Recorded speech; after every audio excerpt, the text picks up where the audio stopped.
All right, everybody, I think we'll start. Is this on? It's on, okay. Welcome. We're glad to welcome you to the 10th Great Issues Forums. We've been doing this since 2016, and we've covered a lot of interesting issues, and we have some participants who've been panelists are in the audience today. We intend this series of forums to address complex issues where you need more than what the newspaper tells you, but you need people who are experts on the issue and look at all the components. So we've looked at race in Pittsburgh, we've looked at transgender issues, we've looked at crime and mental illness. So we've done a bunch of, and last year we focused on the election. So this is going to be the first and what we hope is a series that focuses on reimagining Pittsburgh. Pat Getty will be the person who introduces our speakers, and after they both do their presentations, there'll be a Q&A period. And when you ask a question, we're recording this, so we're going to ask our speakers to repeat your question so it becomes part of the recording. And if anybody is here that wasn't invited by a friend and actually saw an ad that we ran, could you let us know, because we're trying to figure out what was effective, because this time we tried two new things. One was to advertise, and the second was to change from a weekday evening to a Sunday afternoon. And so we'd like to know if those were good decisions we made in changing it. That's about it, and I'm going to turn it over to Pat. We're two cats and two dogs. Yeah, other Pat wouldn't want me to tell the story, and maybe you wouldn't either, Jim, but she did confess that she once forgot your name, and the reason we have two Pats and two Dougs is we're getting too old to remember more than two names. So anyway, on we go. I'm going to be very brief because this isn't a long session. We're going to have 20 minutes from Doug Heuck and 20 minutes from Doug Patterson, and then 20 minutes for questions. So I don't think Doug Heuck needs much of any introduction. He's been a remarkable, he's been 25 years.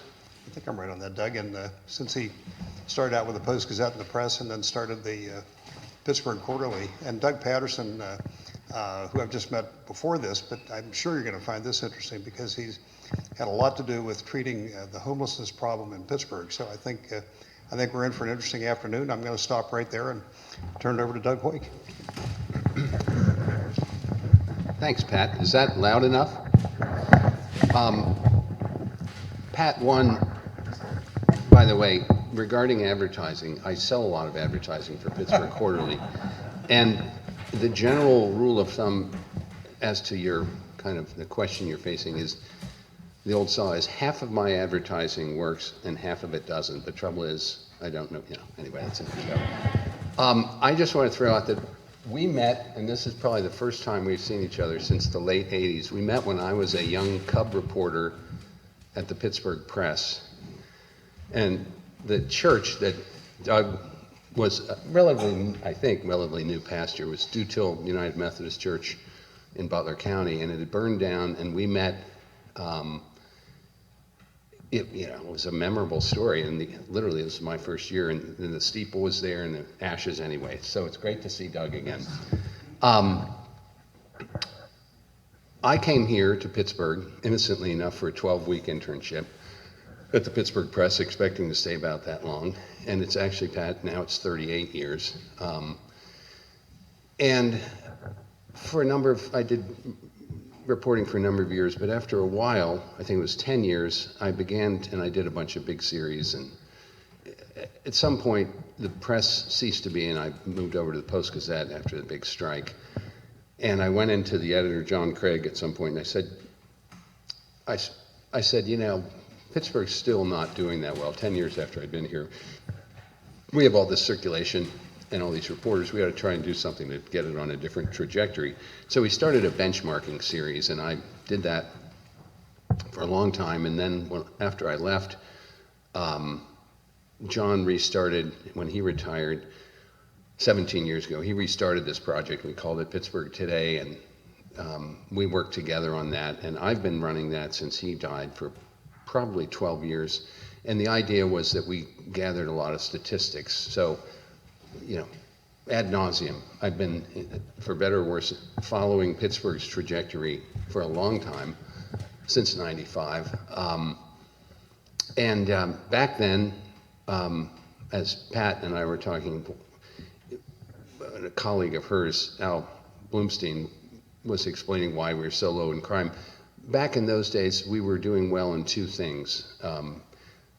Crime, we didn't have much crime, and traffic congestion, because there really wasn't any economic activity. We were basically at the bottom. We had 17 benchmark cities, and we were at the bottom of most of these things.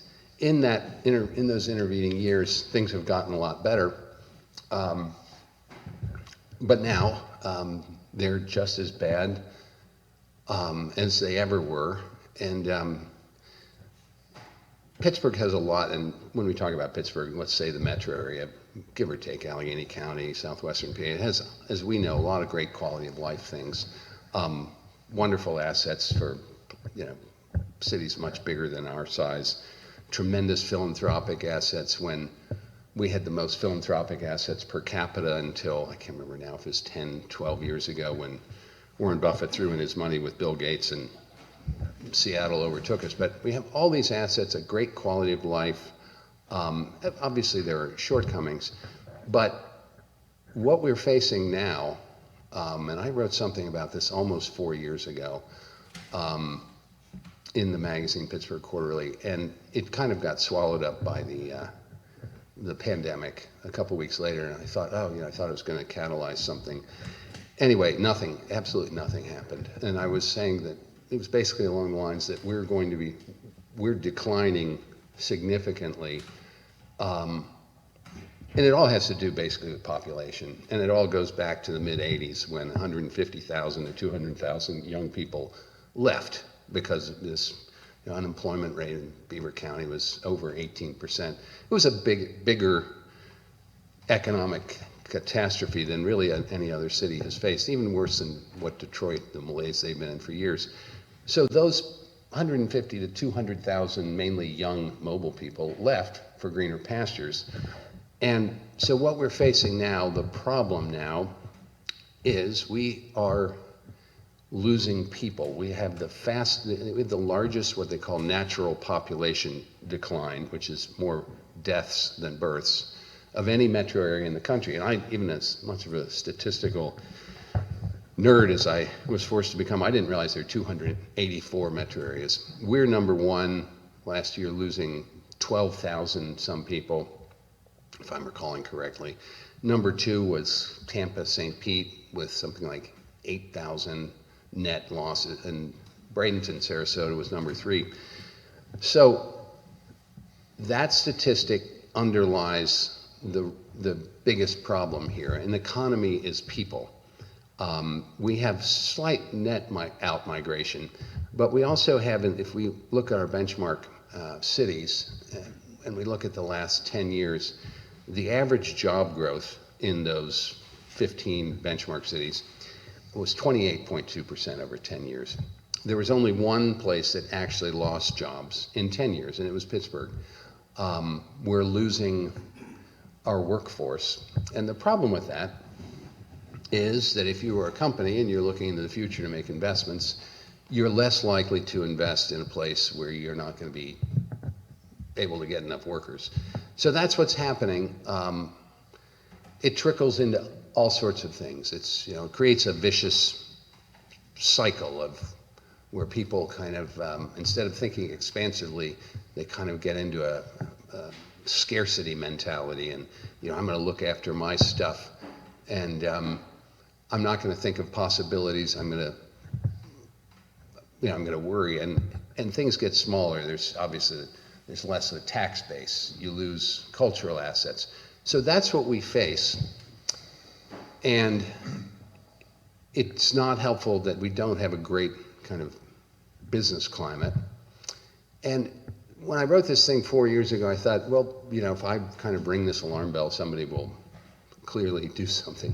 Anyway, I've been writing about this stuff forever, so I got to the point where I decided, I spent a lot of last year, actually, I really spent a lot of time looking at the concept of running for county executive. And And I thought to myself, I found I could raise a lot of money, and it kind of turned my head the idea of, being a big shot. And then I really thought, I don't really want to run the jail or the parks or et cetera, et cetera. And if I could get elected, I have some administrative experience at the Post-Gazette and running a little magazine, but not that much. But I thought I do want to do something that is catalytic. And I wanted to do that for a couple of reasons. One, I've literally spent my entire career in Pittsburgh, and a lot of it writing about this stuff. And I don't like the thought, this is partly, my motivation is partially selfish, I don't like the thought that I spent almost 4 decades and we're back to where we started, if not worse.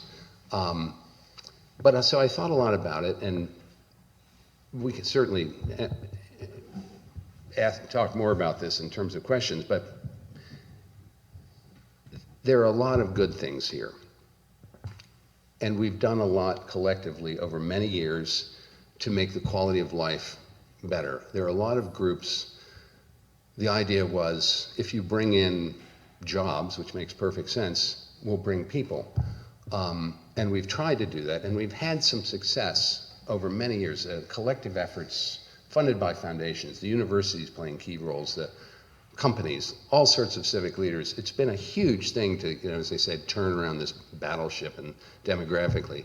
And again, we were I would say we reached a peak of our attractiveness. It would have been 2006. We had the G7 here, and then afterwards during the Great Recession, that was 08, yeah. We looked better than many other places statistically. We didn't lose as many jobs. But the problem, again, which has really come home to roost, despite all these efforts, we face an anomaly that other areas don't, and that's this dying off, essentially, of our workforce. I mean, all of us, with some exceptions, I saw a couple little girls here earlier, we just don't have the workers to replace others. And so, the circumstance is, though we've all worked hard to turn things around, we haven't done things, at least in my view, that are bold enough and unusual enough to attract people. So this may turn out to be, I don't know if it'll succeed, but I've launched something called Pittsburgh Tomorrow, and the idea is to actually stop the population losses. It's a tall order. Everywhere in the country is trying to attract population. Everyone needs a workforce. And so, in order to, it's like I remember my dad saying to me one time when I was 18, I was in a sailboat race and I was last. And in those races, you generally finish where you deserve to be last, or where you deserve to be. In this case, I deserve being last. And my dad said to me, if you find yourself in last place, do something different, even if it's wrong. I think we've become risk averse, and we are not collectively, we have not done what's necessary. And I don't know that this thing I'm starting is going to succeed and do what's necessary, but the idea is to really do some different things and to be entrepreneurial. We are raising money. We're trying to basically, I wrote something in the magazine in the spring and got a lot of response. So I've met with a lot of people. We have 65 volunteers and a lot of very interesting, great, bright people. The idea is to turn the population around in 4 ways, in no particular order of importance. One is expats. Instead of trying to create jobs here, which a lot of groups are trying to do, the Allegheny Conference and many other groups, and that's important, and they're trying to work on the business climate, rather than create jobs, which hasn't been working. It's, again, we're losing jobs. Now, with remote working, you can attract people and have them bring their jobs here. And again, banking on our relatively great quality of life, this is a place where a lot of people, I'm just checking on my time, where a lot of people can come, and there are a lot of charms, especially for young people who want to raise children. And we have a bunch of things going there. One's literally to attract remote workers. There are places, Tulsa, Vermont, that have incentives where you come here, work for X amount of time, you get $2,000. So there are such things. I didn't realize when I started looking into this. That's one group, expats. Another group is immigrants. Arguably the most important. Because we're out of business for jobs and because we're not coastal, and the great waves of immigrations, Hispanics and Asians, from 1975 to 2015 came in, I can't remember now which was which. There was a 10-fold increase in one and a 15-fold increase in the other. That's the time we were out of business. So that's why we are super anomalously low in foreign-born people, like 0.4%. We have an opportunity to change that. We're also the whitest big city in the country, largely because of that. Our African-American percentage to white is not unusual. We need to become a welcoming place for people from all over. There's a bunch of smart people working on a group for refugees. We need to do this, and we need to get that word out. Third group, students. We have 130,000 college higher ed students who come here every year. We don't keep our proportion, so to speak. And it's probably because, there's how to keep them down on the farm after they've seen Paris, but also there's not the jobs here. But we can do better than that. And the Allegheny Conference has done a lot of research there. But they don't have the horsepower, so we're going to help them with that. Another part of this, which a bunch of people have been working with me, have tried to say, well, you're biting off too much. This is just narrow these things. And specifically, the target has been the next one, which is my favorite part. And it's the Pittsburgh. We're going to create a Pittsburgh Conservation Corps, like a WPA, CCC type thing. Young people believe that they can change the world. We ask nothing of young people. The idea here is to create in every Allegheny County high school this Pittsburgh Conservation Corps with incentives so that kids get out, plant trees, plant flowers, clean up garbage, etc. The short version is the strategy there has threefold benefits. One, you actually clean up the place. I mean, there are a lot of places where there's just, there's a lot of garbage around.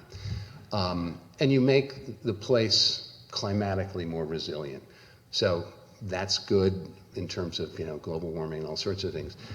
The second benefit is that you get these young people saying, identifying with their city. I planted that tree, this is my home. And the third part is we are known as, and factually we are, quote, old and Rust Belt. Nothing like this really exists in a city in the United States. And so the idea here is, I believe we'd get a lot of, I have to lean forward, we'd get a lot of national marketing to change the narrative about Pittsburgh from old and Rust Belt to young and green. The fourth group is African Americans. It has been, this used to be a terrific center of African American culture. Years ago, I remember Don Newcomb, I did a story looking at it when the All-Star game was coming. I was going to be out of town, but they wanted me to do a big story. So I interviewed all National League and American League greats from the past, which was a thrill for me growing up as a baseball fan in Cincinnati.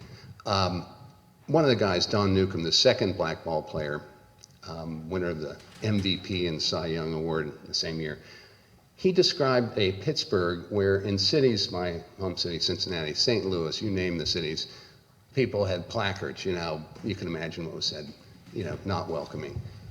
In Pittsburgh, he said, it was different. In Pittsburgh, they were taken around, there was no problem being in the hotel. The city was welcoming.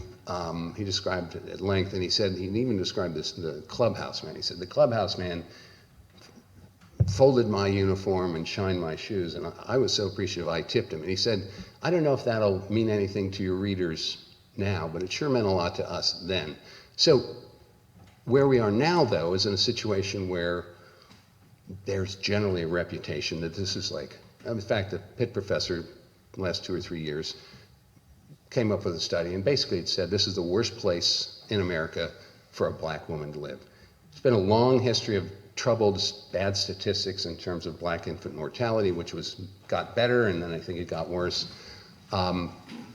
There's been a kind of a Gordian knot here that we have been talking about for decades. There's not a black middle class. I mean, the fact is, the black population was hurt disproportionately by the industrial collapse. Mm-hmm. But I've met with a group of 13 key leaders, and the last thing we're going to do is we're going to attack that problem. None of these issues are going to be easy to do.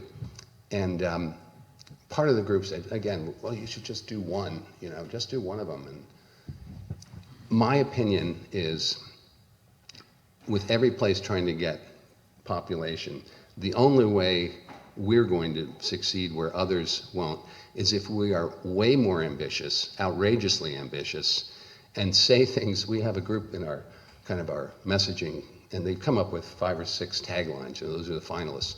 Your best life here, anyway,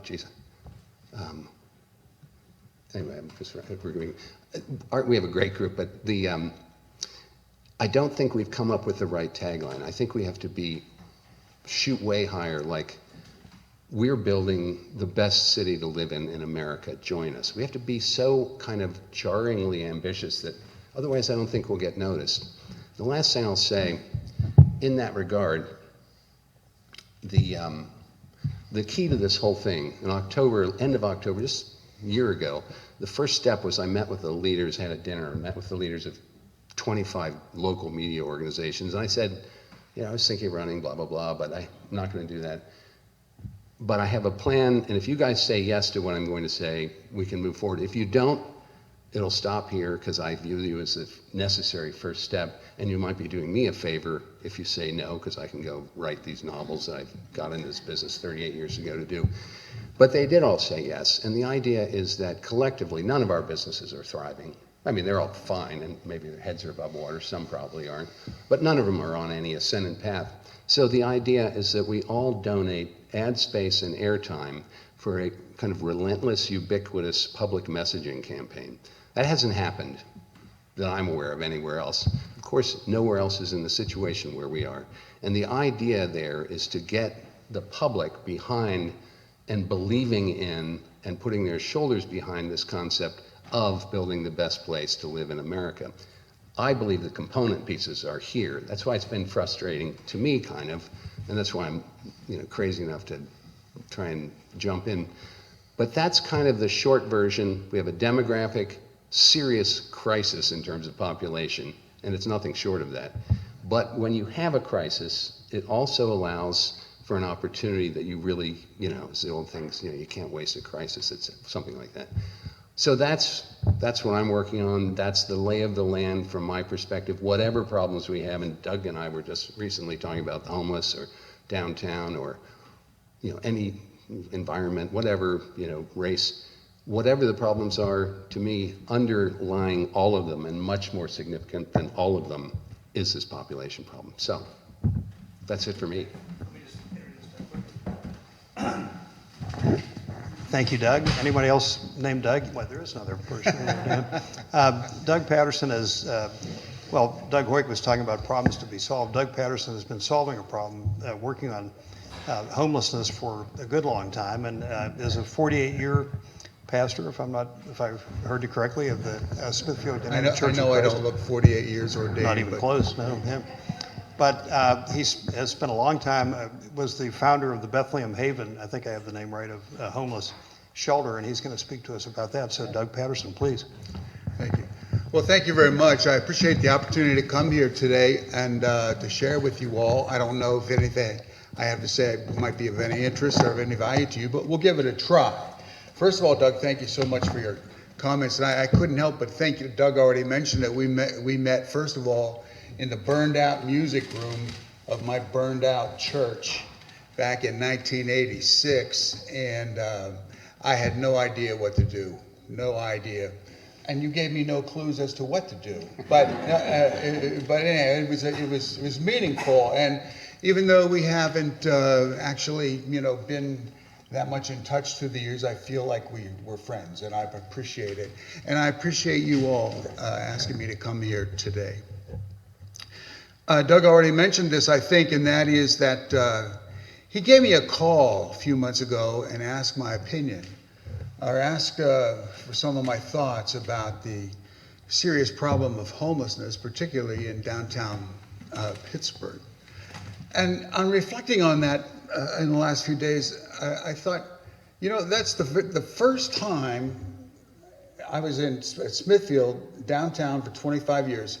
That's the first time anybody has ever asked me my personal opinion about this issue. And so I want to share with you some of my personal opinions today. When I was asked to come here, I thought, oh, I'm going to have to do some homework now. I'm going to have to come up with some statistics and, you know, and all those things. I don't have that. That's not my background. I'm interested in statistics if you provide them to me, as you have, Doug. I'm interested in those. But I want to speak to you from my own personal experience with the homeless population.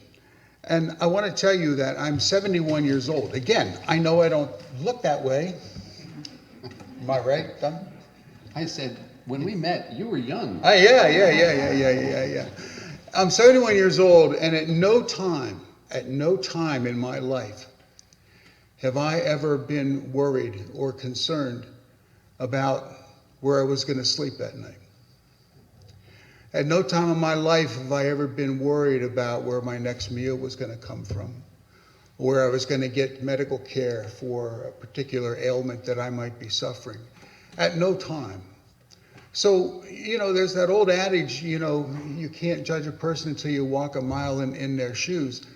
I have not walked in those shoes of homelessness. I know you had some experience sleeping in the street for a few days, and you wrote about that. Doug is an excellent writer, by the way.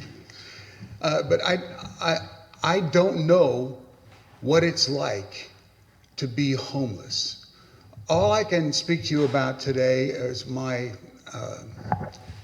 relationships with the homeless, my interactions with the homeless, and what I have learned about myself and what I have learned about them in my 25, 26 years now of exposure to that population. It's a difficult population. It's an extremely difficult population. There's danger involved. Some people are dangerous. Some people are violent. A lot of them are addicted. I don't know the statistics on that, but it's massive. A lot of them are mentally ill. You start mixing all these things together and you get this cocktail of disaster as to why people are on the street. And so when you try to interact, or when they interact with you, it's difficult to find common ground. But I believe I have been fairly successful in some areas in doing just that. Being at Smithfield has been helpful. I did not start Bethlehem Haven, by the way, Pat. Bethlehem Haven, some of you may know, is a shelter for homeless women. It got started at our church, Smithfield United Church of Christ, by Pete Weaver. Pete Weaver was the senior minister there many years ago, and the story is that one night after Christmas Eve service, he was the last one out. He locked up the doors there, and he said, as I was walking across the street to the parking garage, I turned around and saw a woman unrolling a couple of blankets on the steps of the church. And he said, isn't this stupid? Here we have this big, warm building, and here on Christmas Eve, this woman is going to be sleeping on the steps in the snowfall, in the cold, here in downtown Pittsburgh. And so he, along with some other folks in the congregation, started what has become to known as Bethlehem Haven, Bethlehem Christmas. There's where that came from. When I started at Smithfield, Bethlehem Haven was still in full swing there, but they outgrew the facility, They provided different needs and so forth, and so they decided to move up to their new facility up on Watson Street, up around Mercy Hospital. They've been there for several years now. And when they did, we were approached by Allegheny County and Mercy Hospital to work in conjunction to open a shelter. At that time, it was called a severe weather shelter. When it got to be 20 degrees or colder, we'd open the doors and welcome. Well, that went for years and years. Then we decided to make it a round the clock, no matter what the temperature is. And so I'm gonna go forward many years, and that is that when we ended up, we would have anywhere between 100 and 135 people down in the basement of the church on every night. They would get dinner down there, warm place to sleep, some kind of a breakfast, and then they'd have to go back out on the street.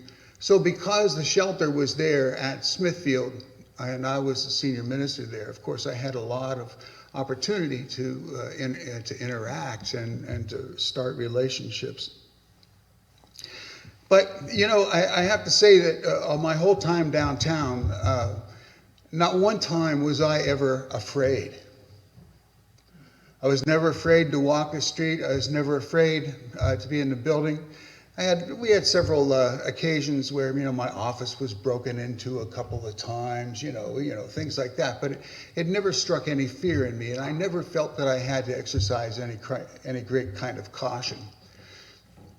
But that has changed. It has changed tremendously in the last couple of years.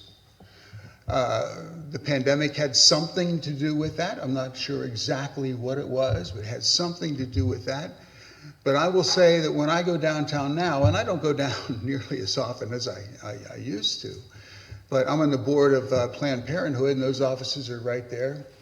And when I go down for board meetings and so forth, I find myself looking over my shoulder, just being very, very cautious. I'm not afraid, but I'm cautious. My wife won't go down there by herself, and so it's changed, and it's gotten worse. The amount and number of homeless people downtown is just increasing almost daily. It's a massive, massive problem. And then, of course, several months ago, they unceremoniously pulled the plug on the shelter. I don't know, because I wasn't there. I don't know why that was, but they pulled the plug on the shelter, which was not a good thing. Again, in my opinion, was not a good thing, because it just put more people out on the streets with no place to go.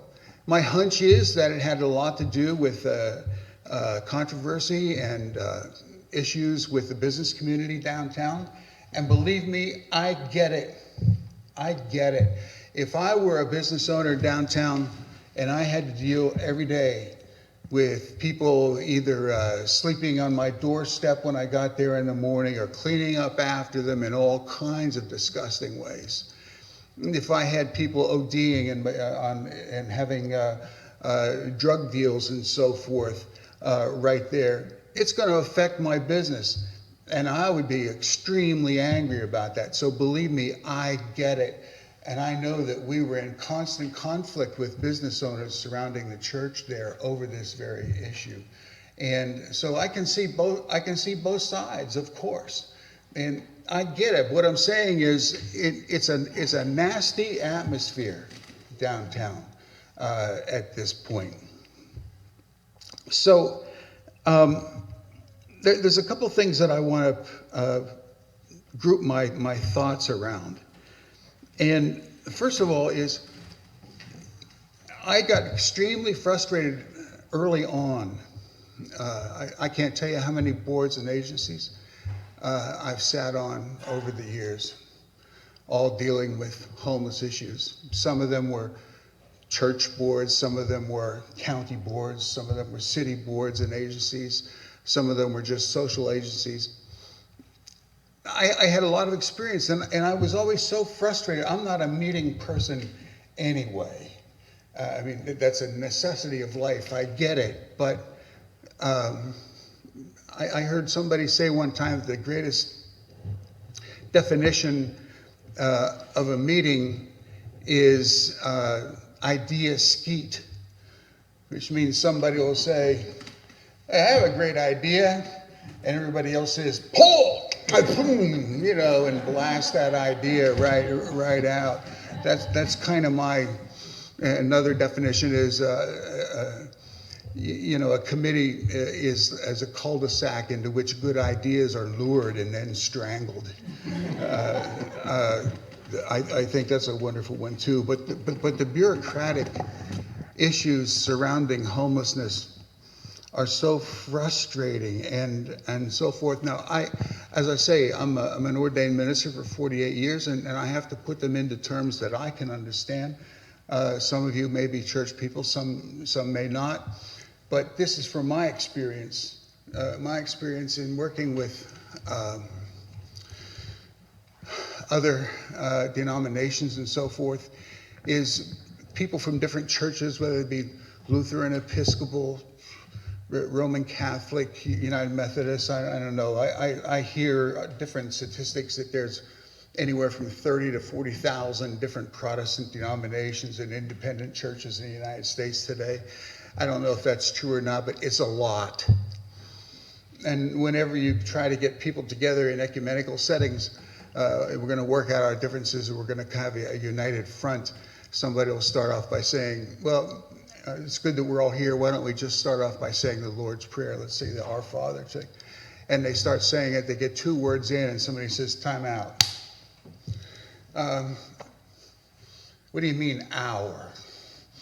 I know God is my Father, but I'm not sure it's your Father. And you got a problem on your hands. And then somebody says, oh, while we're talking about it, what about this whole father thing? You know, this whole masculine thing. So you're only 2 words into the Lord's Prayer and already you got a riot on your hands. And that describes to me what happens with the bureaucratic process addressing homelessness, especially in my experience, downtown Pittsburgh. The communication between these organizations and groups is abysmal. It's just horrid. And to try to get anything accomplished and put through there, it's just incredible. Another thing I want to talk about is money. A lot of people say, well, we wish we had the money to address this issue of homelessness. I believe firmly that money is not the issue. There's a ton of money out there. There's a ton of money out there. I went and heard Harold Kushner. Does that name ring a bell to anybody? Rabbi Harold Kushner wrote a book many years ago called When Bad Things Happen to Good People. He had a son who had this disease that caused his body to age prematurely, and he died. And he wrote this book to address this whole thing about why does this happen, you know, to good people. And he was giving a lecture at Duquesne University, and I went to hear him. And at the Q&A, somebody said, Rabbi Kushner, do you believe that there will ever be a cure for cancer? And he said, absolutely. He said, just as soon as we start paying researchers what we pay left fielders and quarterbacks. And that's always stuck with me. And another example that I have of that, my own personal experience, is that a couple of years ago, I forget the time frame now, the shelter was in danger of closing. In fact, it was announced that it was going to close because the building was not up to code. Well, it's an old building, and yeah, there were a lot of issues, and it was going to close down because it didn't pass inspections and so forth. And so the estimates came in that it was going to cost $400,000, see, to upgrade everything so that the shelter could continue. And of course, everybody assumed that's not going to happen, so goodbye to the shelter. I couldn't accept that. And then I started making a lot of calls. I called the mayor's office. I called the county executive. I would vote for you, by the way, Doug.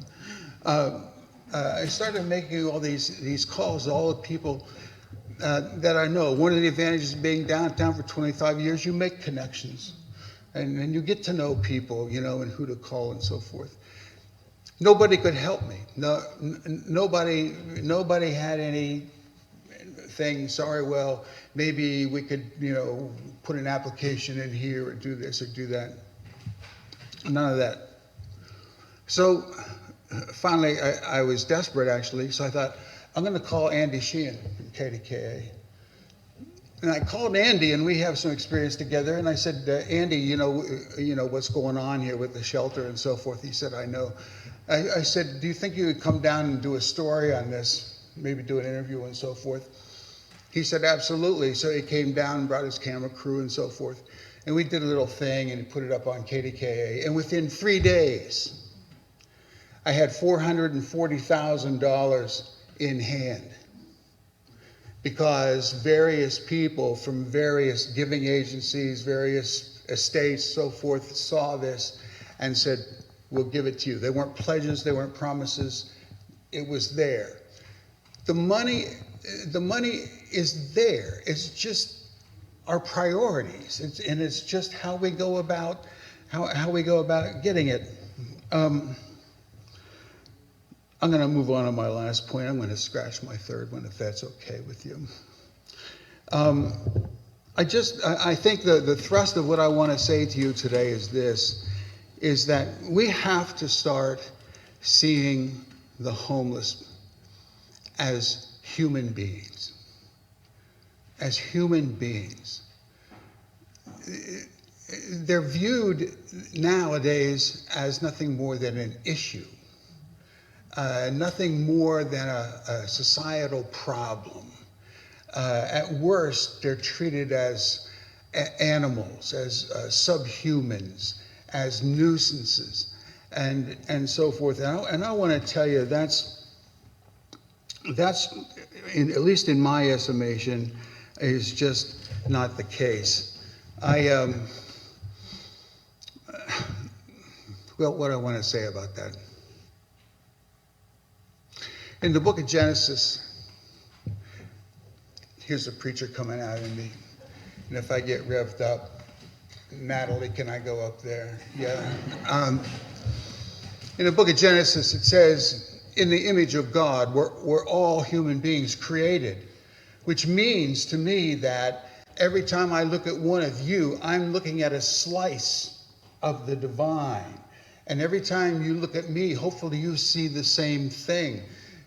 We recognize, we have to open ourselves up to recognize the Christ, and I know that's a very Christian thing, but we have to, and you understand what I'm saying, we have to recognize the Christ in one another. And when you do, you start to see people's problems in a whole different light. I had just two examples. Am I over? A little bit, but please. I'm Two over? examples no, just do the two examples, please. All right. See, I got more time than you. You're better. I had a young African-American, well, he wasn't that young, African-American man walk into my office one day, and he was shabbily dressed. He had long dreads. He had lots of tats and so forth. He was kind of a fearsome-looking individual. And my office was right there off the street. And my door was always open, and he came in and he said, I have a favor. And I said, what's that? And he said, well, I play the congas. And I said, I know, I can hear you. He was down a couple blocks, down at Smithfield and 6, I think, and he would just stand there and play the congas. And he was really good at it, play the congas, and, had a hat out and so forth. And he said, I can't play down there anymore. They kicked me out. They say I'm making too much noise and causing too much disturbance. Can I play in front of the church? And I said, yes, with one condition. He said, what's that? I said, I have a conga, and I did. I said, if I can come out and play with you, we're good. He said, sure. So I got my conga out and went out there. I was terrified. And we played conga together for about an hour and a half, something like that. It was a fabulous experience. And we started to attract some people, and they started putting money in the hat, and so forth. And finally, I said, his name was Chase. Chase, I gotta go. And he got the money out, and he counted it out. And he said, here's your cut. Here's your half. Of course, I didn't accept it. But what I'm saying is that was the beginning of a great relationship that I had with Chase. And I have a lot more examples like that. My whole point is just to say that these are human beings. There are brothers and sisters, to use an overblown expression. And in the Gospel of Matthew, at the final judgment, there's a separation of the sheep and the goats, and it says, you get to come in. Why do we get to come in? No, because I was hungry, you gave me something to eat. I was thirsty, you gave me something to drink. I was in jail, you came and, blah, blah, blah. When did that happen? Well, whenever you did this for one of at least these, my brothers and sisters, you did it to me. Well, geez, we didn't even know it was you. But, they just did it because it was the right thing. And then the other people, sorry, you don't get to come in. Why not? Well, I was hungry. You walked by on the other side of the street. I was this, you did this. I was in need and you didn't care. And so every time you did it to one of these people, you did it to me. Well, man, Jesus, if we'd known it was you, we'd have been all over it. Too bad. Too bad. So my final plea with you is, when we talk about homelessness, is please see people as human beings. Have some compassion. Just have some compassion. I'm going to stop there.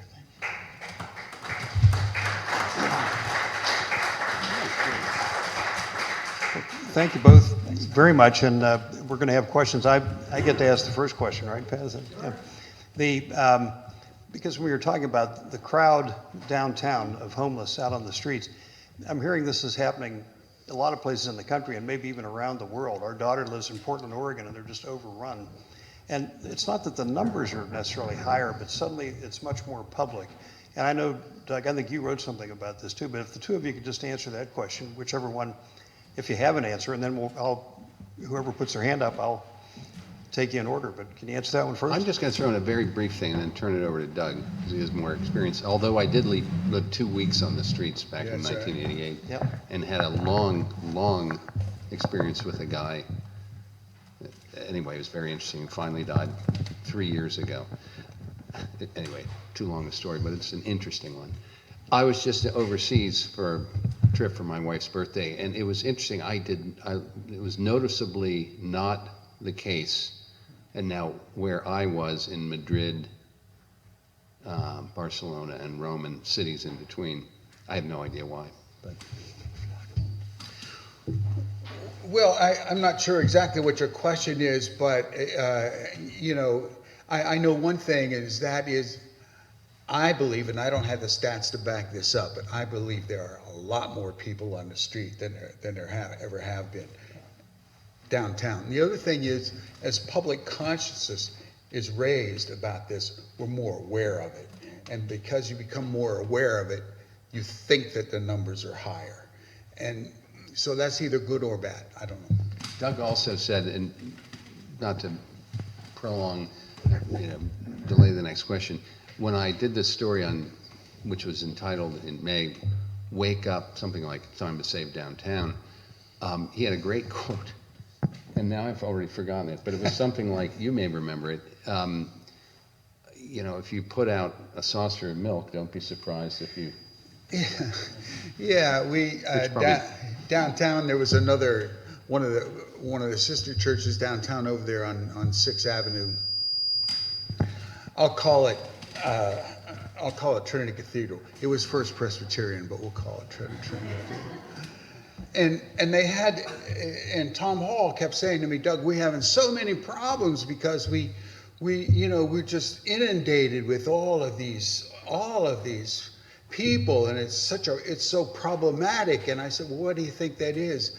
Well, he said, because we give them whatever they need if they come in, and if they ask for this, we give it to them if they come in and ask for money, we give them cash. And I was like, and he said, you know, we just do all of this because this is what we feel God wants us to do. And I said, well, you know, if you put out saucers of milk every night, don't be surprised if every feral cat in the neighborhood shows up, you know, and that's what happens. And this is, there are a lot of well-meaning groups and churches in the area who every once in a while would say, we're going to load up a couple of vans of food and go downtown and we're going to distribute food to the homeless. It's a great and compassionate thing to do, but it's problematic to churches and service agencies and the business community downtown because for that very reason, that when you do that, then you attract a huge number and you're going to have a lot of problems. And then when all you create the problem, then they just get in the van and go back home, and everybody else that lives downtown is, has to deal with that. I'm sorry. Cindy, you had your hand up? Yeah, so the data says that the number one cause of homelessness is lack of affordable housing. That's the number one cause. And then once people are in homelessness, where that becomes, which is poverty driven, then it's addiction and so on and so forth. There are four major causes of homelessness. So if you don't address the lack of affordable housing and you don't provide shelters, and these are people who have no other means of support than panhandling, what are you going to do with them? I mean, when you talk about having compassion for these people, yet you can't really, support them with housing and food and a means of supporting themselves other than panhandling.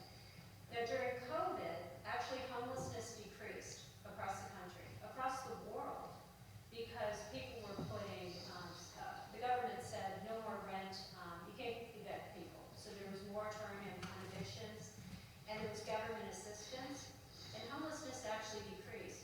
Now, since that stopped, it's increased exponentially. So it's people who, it was a stopgard for 3 years, it started to spill over into the streets again. And downtown is now, the business population has decreased dramatically. And so this became a place where there were more places to shelter at night without people harassing them. But that's all changing. I think sometimes a crisis is a good thing because it makes people sit up and take notice and look for solutions. And Doug, I just want to say something about about your talk. I moved here from Washington, D.C. in 1990, and the thing that brought me to Pittsburgh was the people. I came to check Pittsburgh out. I was looking at jobs in other cities too, and I noticed that people waved you into traffic. I was confused. I thought, what is it? I mean, it was still, what is it, a trick? And Pittsburgh left. It took me 2 weeks to realize this is a place that is friendlier than any other place I've ever lived, especially coming from Washington, D.C. But in 2006, Pittsburgh was named the most livable city in the United States by The Economist magazine. And it really put a spring in our step. So sometimes I think instead of going negative, we need to recognize the good things about Pittsburgh. And if you looked at what The Economist rated, what benchmarks they used, it was because we were a mid-sized city with a low population, where there was a relatively low amount of crime. Sometimes when you capitalize on the good things about the place, that actually does motivate people and bring them together. We live in an age of pessimism, where everybody's talking about the bad things all the time. The sky is always falling. Right. But sometimes when you think about the good things, it helps motivate people and it brings people together because they feel like they can actually do something about it.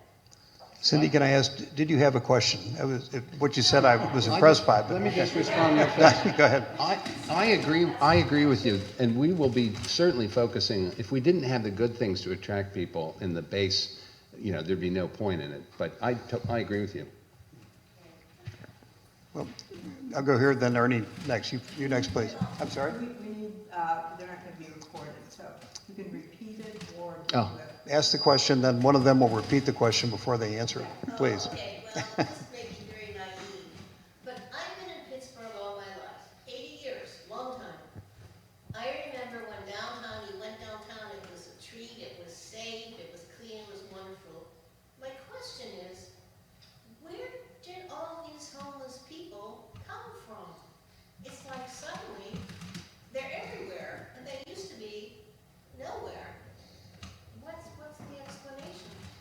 Please repeat the question. Well, Doug 1 will have more to say about this than Doug 2, and he's Doug 1. When I did that thing in 1988, there were a relatively small number. The drug circumstance, I remember, by the way, apropos statistics, and it was 78%, I remember at the time, had either mental illness and or addiction problems. The circumstance with the addiction seems to be much worse now. And I'm not an expert, that's my perception. And why there are more, we have an economy on one hand where, everyone needs, people need workers everywhere. My guess is it has to do with more serious drugs, heroin, fentanyl, perhaps the same or increasing amount of, the answer is somewhere between more serious drugs, the mental illness, and more services being provided, and perhaps what you're saying about rents. The question is, I don't really know. Do you know, Doug? No, I'm going to answer your question very bluntly to say, I don't know. It's a different world today. It's a different world. By the way, you don't look 80. By the way, you look good. It's so different. I know that I can speak, and looking around, probably others of you can resonate with this. When I was a kid, you went out of the house, you stayed out of the house, for like 6-10 hours at a time. You had to be back, and whatever. That doesn't happen today. It's a different world. We used to go trick-or-treating. We used to go out. Parents were nowhere to be seen. Today, parents got to escort kids everywhere. It's a different world. So, about your question about the homeless, where do they come from, and why? I don't know. It's just different. I would throw out one thought about downtown and this piece I wrote in May. I do think that, policing isn't the answer, like throw everyone in jail. But downtown had become a very open, tolerated drug market. Yes. It's like, whoa, it's unbelievable. And somehow the police got, kind of the word, well, our strategy isn't to, but it's, anyway. Ernie, you had a question? Yeah, from Doug Heuck. So, thinking about the four groups and the risk of sounding negative, I think Pittsburgh, the region, has two inconvenient truths, to borrow a term. And it affects, the first one is racism. And according to a study done by the University of Maryland back in 2007, based on racially charged Google search terms, the area around Pittsburgh is one of the most racist areas in the country, okay? If you accept that study. And that, of course, gets in the way of immigrants and African Americans. And then the second is our air quality, which I think gets in the way of the students and the remote workers that we'd like to attract. And but on the positive side, I think we can do things to address both of those things, but we don't seem to be doing enough in any coherent fashion. Like we gave billions of dollars to this plant upstream, upwind of us that's now going to send more stuff our way. And like only 7 businesses make 80% of the pollution in Allegheny County. So, I didn't hear any of this really being discussed in the recent race for county executive. So, how do you think, if you agree with those two inconvenient truths, how do you think we can address them? I agree in terms of, the racism.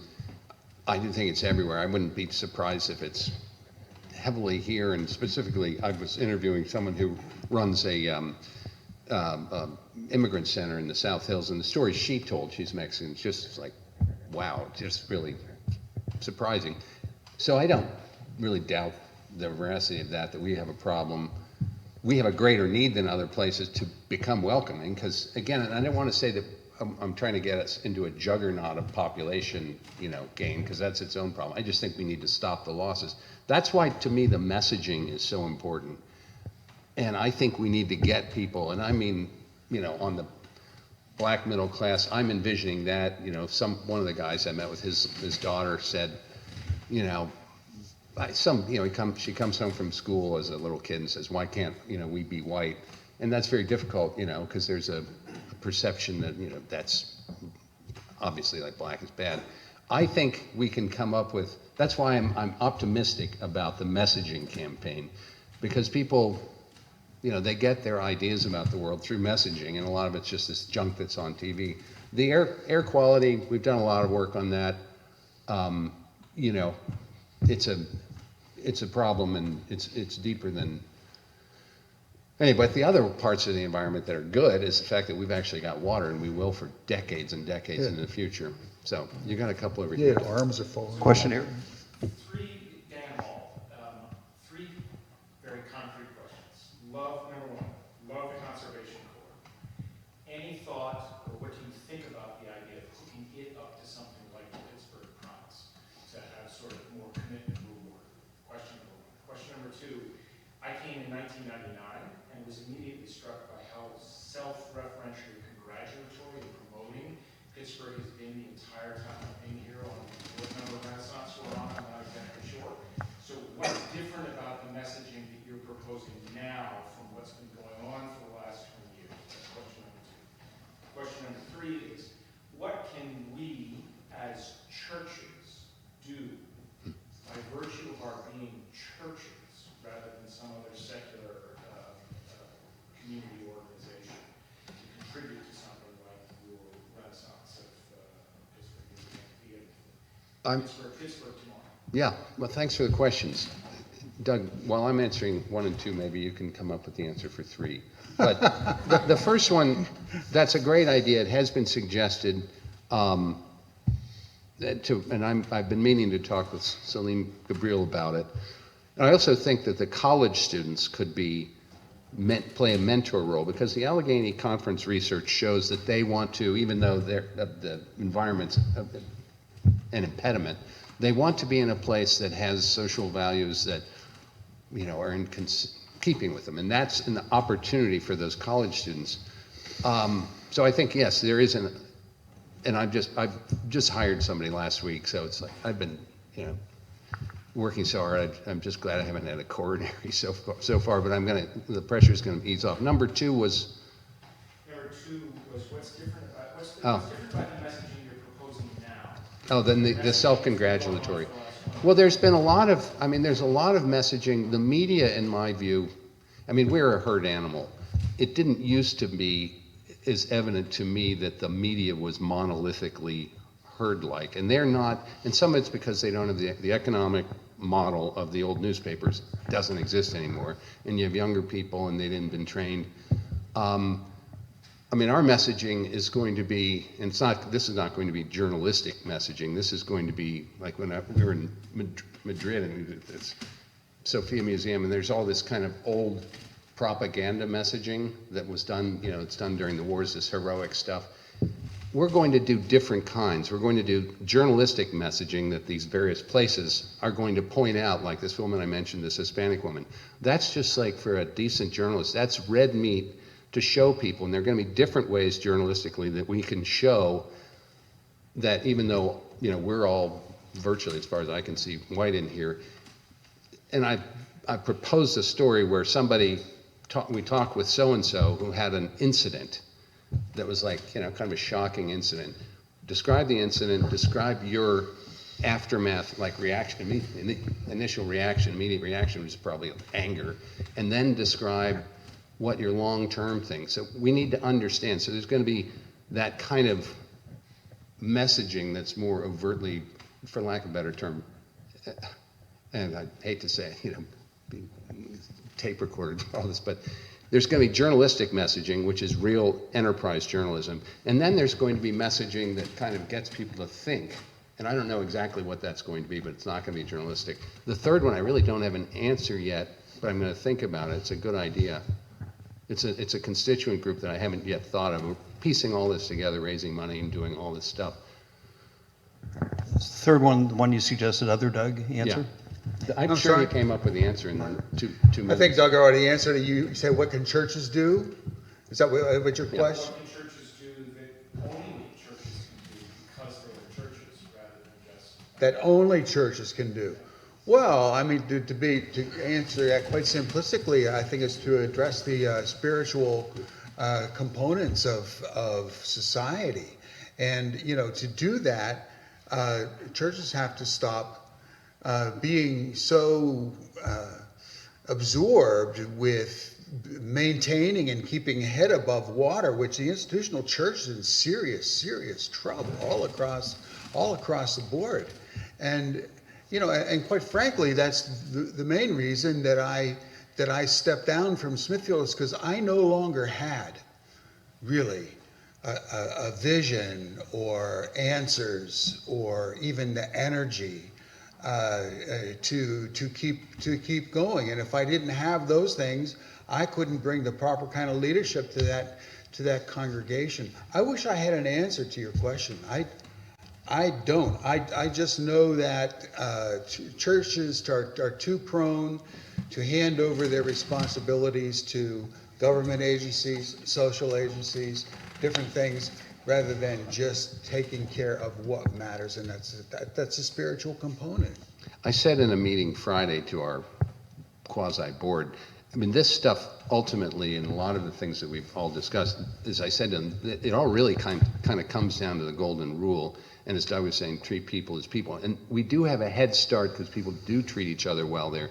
It's an interesting question. I'll give that some thought. Here's, Please. People can walk home and then react outside home. They walk outside. You know what? Yeah.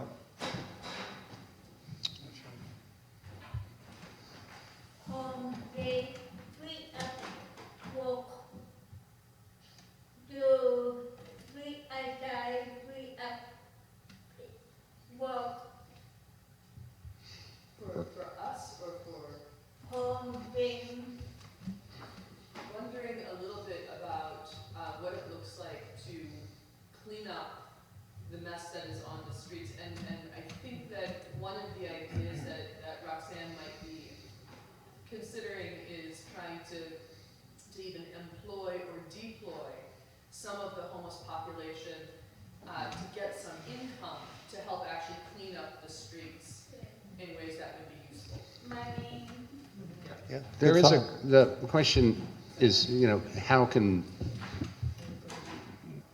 elements of the downtown and the homelessness, how can you deploy and employ perhaps them and get some money in their hands?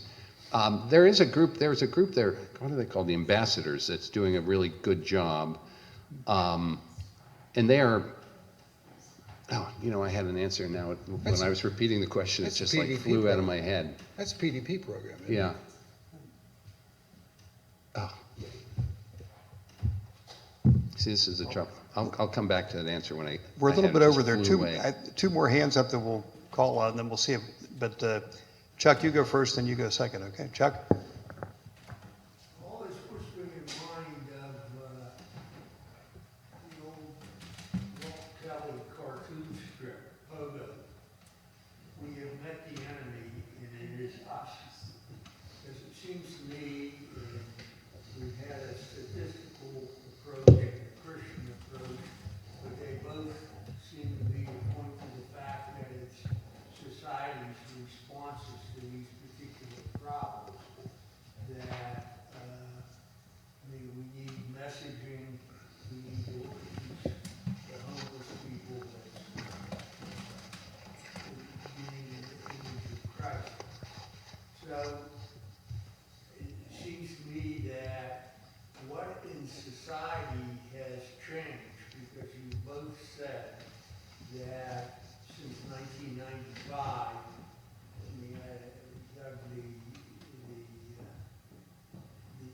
you said that the situation situation downtown is nastier, and I think, Doug, you agreed with that.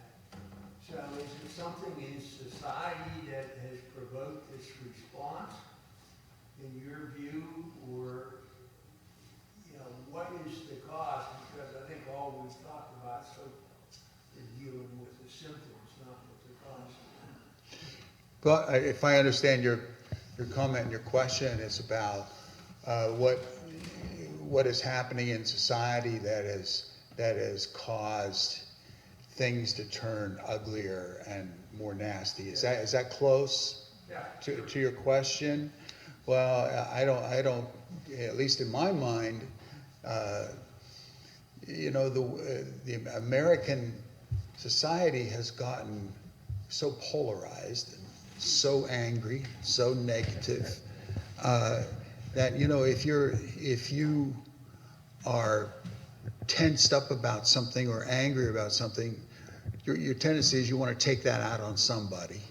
It's like somebody having a bad day at the office and coming back home and, you know, yelling at the dog or something. Poor dog didn't do anything all day, but takes the brunt of that, you know, and I don't know, that's very simplistic, but, you know, politically across the board, we're just in this constant battle. You're almost afraid to talk to anybody these days, you know, and so you know, it's like, it's their fault, it's their fault, it's their fault. It is true regarding the media. It's interesting when you write something, and I've written a couple of pieces this year that I didn't relish writing for the magazine, but I thought quote, the truth needed to be said, because it's not commercially good. And when you do put something forth, people are afraid in general because there's so much social media, you know, like lambasting and all this stuff. People, I think, on one hand, need to stop being so afraid. Right. On another one, to that point, I really believe Pittsburgh, the most grandiose, you know, and like hallucinogenic of this Pittsburgh Tomorrow project, I actually believe Pittsburgh could be a national leader to shine a light on a path out of this malaise where everybody's, you know, they're always fighting about, you know, whatever perceived national thing that they're at loggerheads about. I believe we could, and we have the impetus because we need to change things on some level here. I think we have the impetus to provide a national model of people coming together, working together, and saying we want to create, you know, a different model, the best place to live, where, again, this concept of where people treat each other well. I think there's a real opportunity there, and the messaging thing is just, I believe people want to believe. People in Pittsburgh especially, you know, you see it in the parades and all the Steelers stuff. This city has been great in the past. Unlike, you know, it's been, David McCullough called it the essential American city. There's a history of people believing that something heroic and great can be done here. That's where I think the messaging needs to tap into and hopefully catalyze. And if you haven't read David McCullough, do it. But last question. We have to, we're over, well, we'll do two more questions if yours is quick and yours is quick. Two more, please. Maybe telling you something you already know, but the Pittsburgh Parks and Conservancy has programs that I think might fit well with the CCC idea. They now have some city tax money, the distribution of which is under the control of the city council, which in turn, you know, I think that if you haven't already explored that angle, you should. That's a great idea. I've been meeting with the heads of various environmental groups, and they're on the list, so it's a good, great idea. Last question. I think one of the things we need to look at is the history beginning in the 1980s, and these are the numbers that started to increase. Number one is the mental health hospitals were shut down. They were shut down, and there was no money put into community and mental health. And then the second thing I want to raise is how crack cocaine ended up in our inner city neighborhoods. I mean, how did it end up there? So then that just grew the marginalized people, the population marginalized. So that's a negative.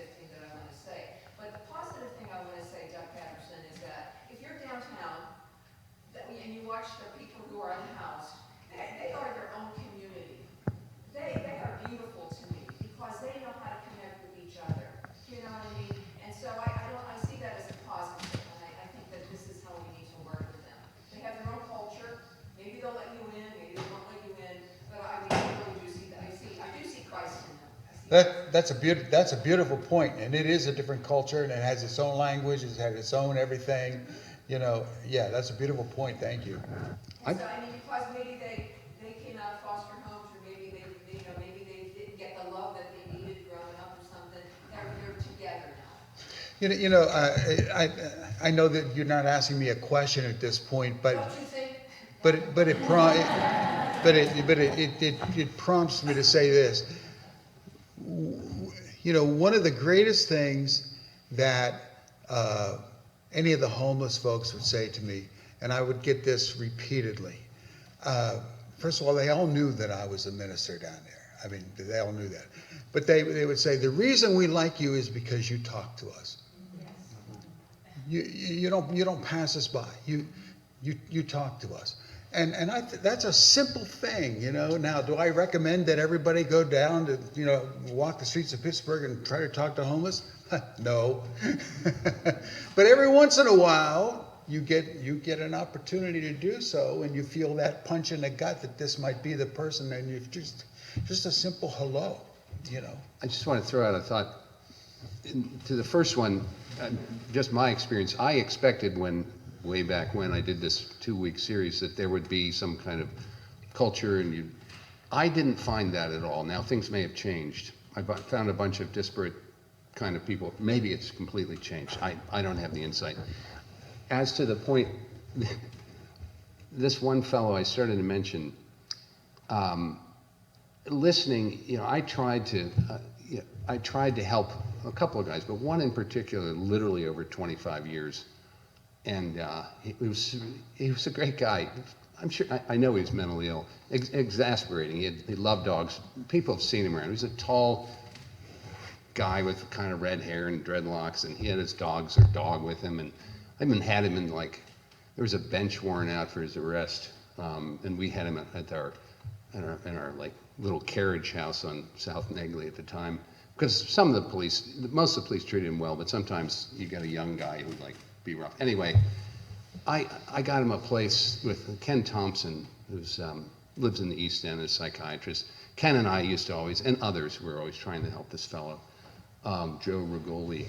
And one time Ken and I got him a farm where he could live with his dogs in Butler County, but he didn't want that. He wanted to be where the center of action was. The long and short is, some people, you think you can help them in your definition of what life should be. But to Doug's point, the help that I provided him was just, kind of being his friend. I mean, I tried everything else, and it was super exasperating. And, we had a friendship. And it wasn't just, oh, I'm here because I'm helping you. I actually liked the guy, even though he ended up dying in an abandoned place on the north side. I couldn't believe he lived another 25 years. But communicating, recognizing as a human being. Right. I think those last two comments are a wonderful place to end, actually. And but thank you all. And we do have cookies and lemonade in the next room. And if you have more questions for Doug, you can capture them there. There's a free sleep aid for everybody in the other room. It's called Pittsburgh Quarterly. There's a whole stack of them. So, thanks everybody. Thanks a lot. Thank you, Richard. We'll have to do it another 40 years. Yeah, I know. That's right.